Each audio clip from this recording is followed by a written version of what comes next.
hueco en el muro. Militares en las calles de la ciudad de La Paz. Militares en las calles de la ciudad de La Paz. Breve paisaje sonoro. Miércoles 26 de junio de 2024.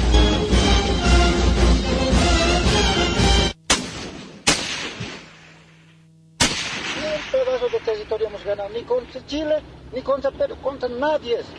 Son una punta de zánganos. Eso hay que cuestionarse, pues. Tenemos miedo. Ya no hay que mandar al cuartel a nuestros hijos para que vayan a sufrir, para que vayan de empleados, de sirvientes. ¡Se están colando! Se están peleando.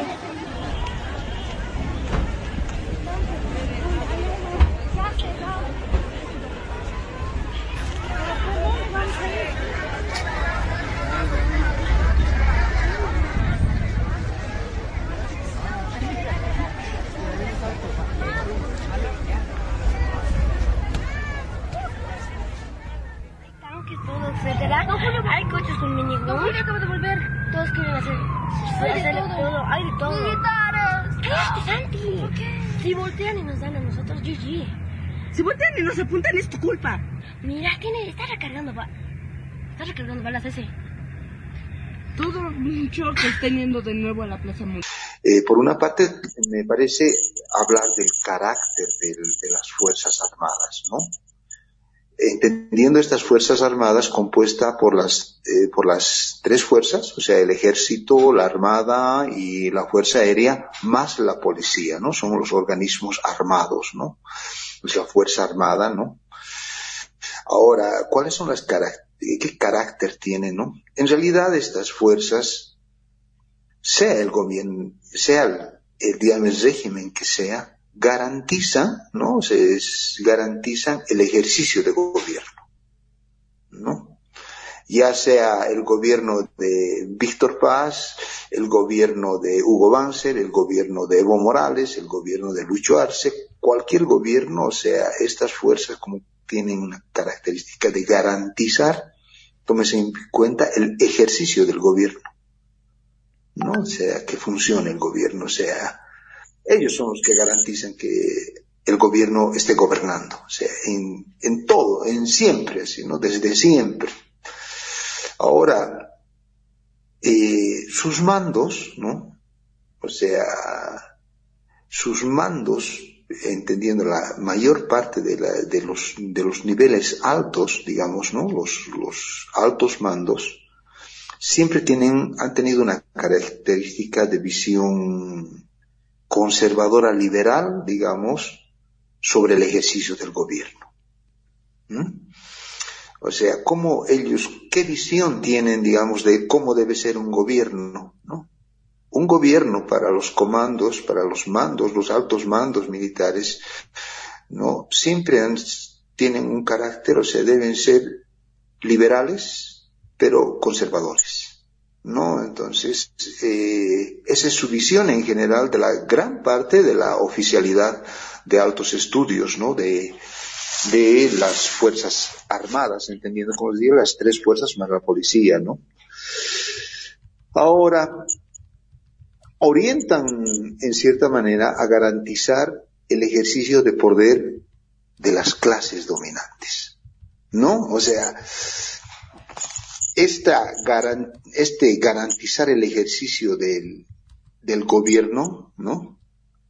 Está en relación, ¿no?, al ejercicio de poder de las clases dominantes. Ellos toda esta garantía que tienen para que funcione un gobierno, generalmente han estado orientadas en todas las circunstancias a garantizar el ejercicio del poder de las clases dominantes, ¿no? Ahora, otra de las características es su alineamiento ideológico, ¿no? O sea, siempre se han caracterizado por alinearse a las políticas establecidas por las clases dominantes, pero, digamos, las clases dominantes del norte global, vale decir, la Unión Europea y Estados Unidos, ¿no? O sea, viabilizan todas las políticas, digamos, establecidas por esas clases dominantes del norte global, ¿no? Eso es del norte entendido como Estados Unidos y la Unión Europea, ¿no? Siempre se han cuadrado esto, y esas políticas que tienen estas clases dominantes para Latinoamérica, en todas las circunstancias que ha habido un golpe, o sea, las Fuerzas Armadas tienen tradicionalmente esa forma de, digamos, ese cariz ideológico, ¿no? Lo que exige es una discusión sobre el lugar de las Fuerzas Armadas en nuestros países.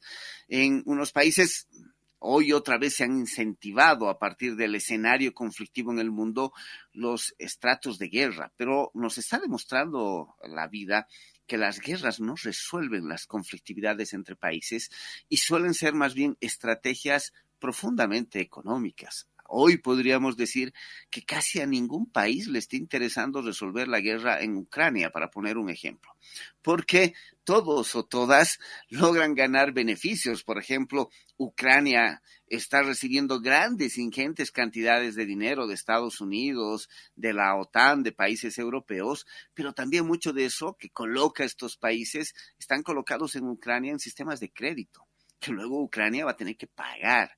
Y entonces inversiones de miles de millones de euros o de dólares en Ucrania hacen parte de un sistema de economía de guerra.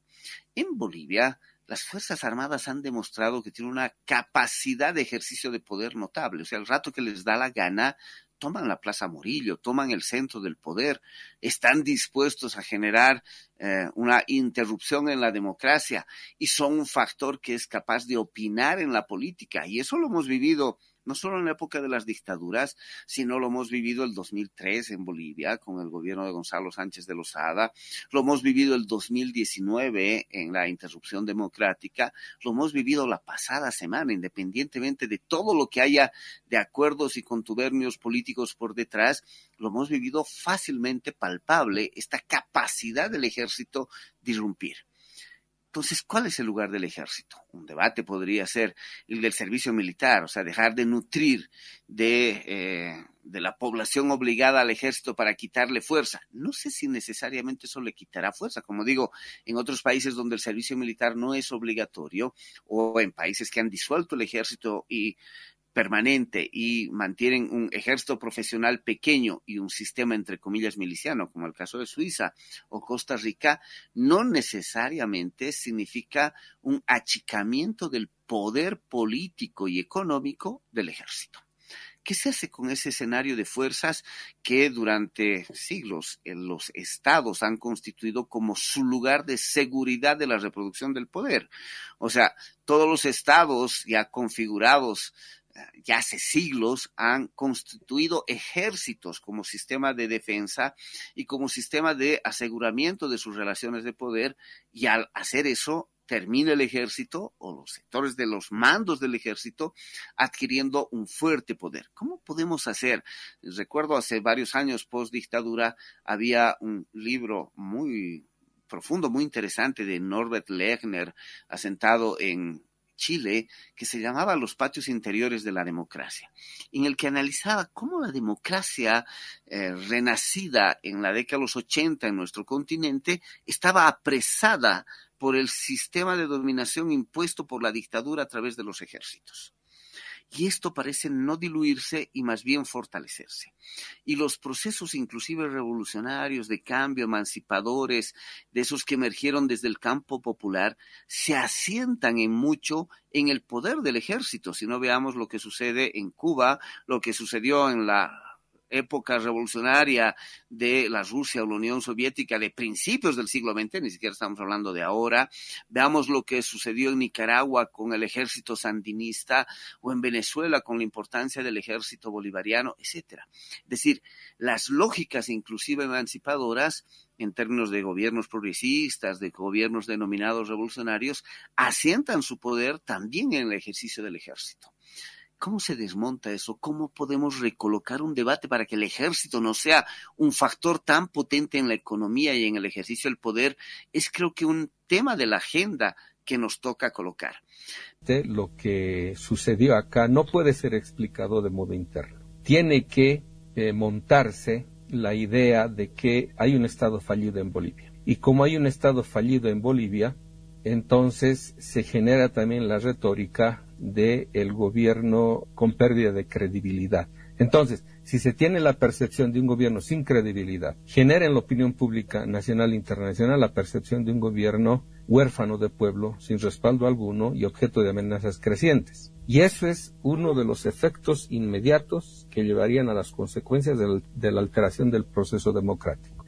Entonces, ahí podemos notar cómo el contexto en el cual es posible entender lo que sucede el 26 no puede reducirse al ámbito nacional. Tiene que contarse con una panorámica geopolítica de nivel por lo menos regional para entender cómo pueden, por ejemplo, funcionalizarse las disputas internas del MAS en torno a esta generación de esa narrativa del Estado fallido. Por eso resulta disparatada la figura, la gestalt esta del autogolpe, porque ello minimiza el evento y lo convierte en un hecho meramente doméstico y no es capaz de sopesar las consecuencias que esto va a traer y que inevitablemente van a repercutir en la estabilidad democrática boliviana. Y eso daría lugar a un literal vacío, a un virtual vacío de poder en el cual otra vez vamos a sufrir y de modo mucho más peligroso la situación del 2019. Entonces, tener la mirada geopolítica aquí es clave para entender que solo puedes entender lo que están pasando en nuestros países, sobre todo aquellos que han caído bajo la influencia norteamericana.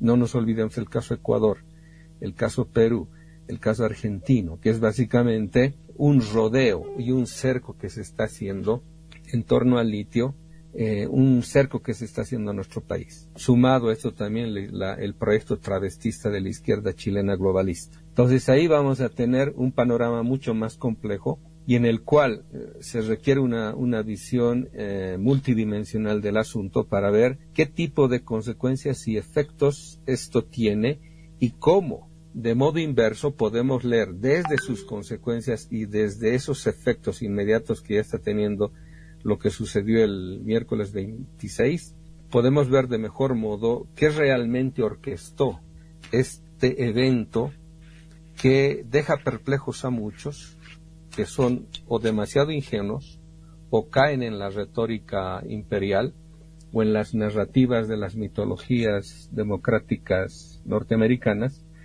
y que no se dan cuenta que ahí vamos a tener que enfrentar unos procesos de caos creciente y que podrían llevarnos a la región a un proceso creciente de amenazas balcanizadoras, que ahorita, por ejemplo, en Argentina está empezando ya a tenerse como un dato que la realidad ya está mostrando. Entonces, esto puede diseminarse y irradiarse a todo el arco sudamericano y que por eso lo que sucedió el 2019 para nosotros tenía que haber sido como un examen para ver todas las variables, todas las escenografías posibles, mediante las cuales fueron orquestándose ese episodio que lo conocimos como este golpe híbrido de carácter geopolítico y que hoy día está en otra vuelta reponiéndose para un asalto mucho más decidido. Y eso es, digamos, la nota preocupante que deberíamos poner a la hora de objetivar qué realmente está pasando en nuestro país en referencia al contexto regional de la geopolítica del dólar. Del 1 al 5 de julio, en su programa El Hueco en el Muro, hemos conversado respecto a la situación política, económica y social por la cual está atravesando Bolivia, desde diferentes voces, un panorama sonoro con la fuga radial. Hemos escuchado a Mario Rodríguez, Elmer Peñilillo y Rafael Bautista en este balance y esta conversa que hemos querido colocar y ampliar en su programa El Hueco en el Muro en estos 5 días de programación. También recordar que pueden acceder a la entrevista completa de estas voces que nos han acompañado en el programa desde nuestra página www.losmuros.org, el periódico digital de la Red de la Diversidad, donde se encuentran todas las entrevistas. Esta semana Conversamos respecto a cómo rehabilitamos los espacios públicos desde lo recreativo, cultural, deportivo, la posibilidad de generar espacios seguros desde el rehabilitar nuestros propios territorios. Los y las invitamos a acompañarnos en estos 5 programas en los cuales vamos a estar conversando desde diferentes voces, así como invitamos a que puedan también participar desde todas nuestras plataformas de redes digitales. El hueco en el muro.